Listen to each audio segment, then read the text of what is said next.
Hey everybody, I don't know if this is the best camera angle or not, but I wanted to get a wide shot, so I got my phone clipped up to a shelf high up on the wall.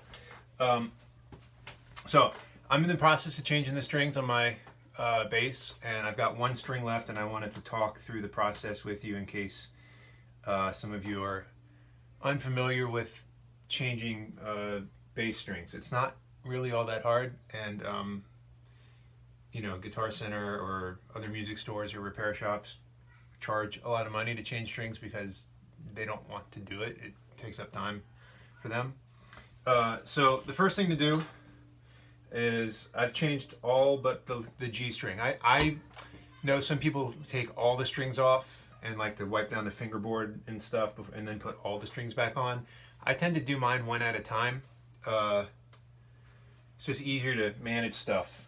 So I don't have 10 strings flying around worrying about which one's the old one, which one's the new one. It's just more convenient for me. So I got to take the G string off. I've got this winder here.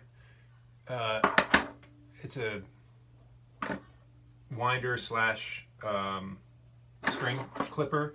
I truthfully don't like it all that much. It's like missing a washer or something, and then as you unwind it, the screw comes loose, and then I have to retighten it. And it's a cheap one, and if I bought a better quality one, it probably wouldn't be an issue. But it's the one that I have. All right, so anyway, I'm taking the old string off, and I'm going to show you a couple things about this bass that are particular to it. Might be different from a Fender bass, which most of you seem to be playing. So on a Fender bass, the bridge tends to look more like this, and we put the strings in, off camera, we put the strings in back here. This is a pretty standard style Fender bridge. My other Fender has an aftermarket bridge. I'll show you. It's called a Badass, or a Badass 2. It's just a much bigger piece of stainless steel, and the idea is that the extra mass, the extra weight and density, is supposed to help with sustain and tone and whatnot. I don't know if that's true, but it's what's on the bass, and what was on the bass when I inherited it, and I'm just not going to change it. This particular bass has a pretty heavy bass too, bridge too, but instead of having the strings go in the back end the way that they are on the Fender, there are holes in the back. So the strings, actually I'm going to feed the string through the back of the bass, and it's going to come up through the bottom. It's called through body stringing, as obvious as that might sound. So find the hole, put the string in, push it through, flip it over, pull it around. Now one thing that's different on bass, electric bass in particular, it's different from guitar, and it's different from orchestral strings, is that we need to clip the string length before we wind it. I know a lot of guitar players will clip their strings after they wind the string up, and then on orchestral instruments we don't clip the string. They're fixed length, and we just let them wind around the peg as many times as we do. But so you see how much extra length there is from the tuning post, right? And typically we only need about, at least on a Fender style tuning peg, which is this thicker diameter, we only need about 5 or 6 inches. And I found that the length of my wire clipper is about the perfect length. So I just, from the tuning post that the string is going to go on, the length of the clipper, that's about where I'm going to clip the string. It ends up being about 6 inches past the post. On some basses that have a smaller diameter on their tuning post, like Ibanez is a brand that has a much narrower diameter on the tuning post, the distance won't quite be as long. And honestly, it's just trial and error to figure that out. So there's a little hole in the middle of the tuning post, so the string is actually going to go down into the hole here like this, and then depending on which side of the headstock the tuning post is on, whether it'll affect if we wrap the string clockwise or counterclockwise.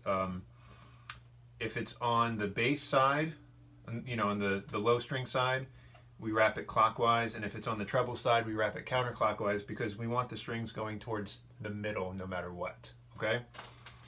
So I got the string down as far as it'll go in that post, which is why we clipped it beforehand, because there's a hole down the center of it. And then I'm just going to bend the string around, and I might wrap it around once or twice if I can do that without having to engage the winder before I start winding it up.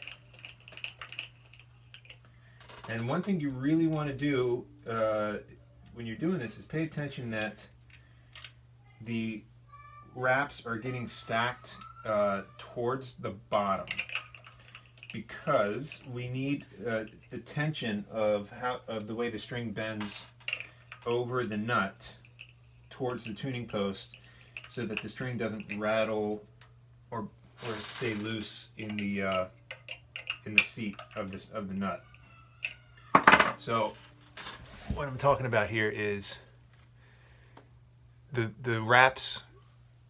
The newer the wrap is, it's going towards the bottom. So the original wrap, the first wrap is on top, and then it wraps down towards the headstock, because this needs to angle backwards from here. Once it breaks over the nut, it needs to angle backwards to keep tension. Otherwise you get some nasty rattling. And I've got my tuner here so that I can get it to way low, up the pitch.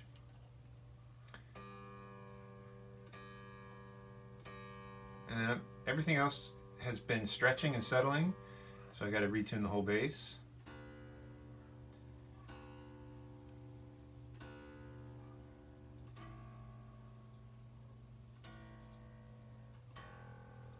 And I know I went over some of these things briefly in the instructional videos, the pre-recorded stuff.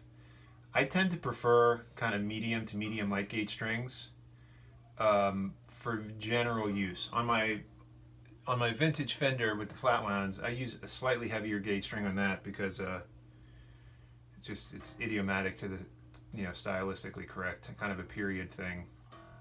But in general, like on these strings, I'm using a 45 diameter G string, and it goes down 45, 65, 85, 105, 125 down to the low B string, I think.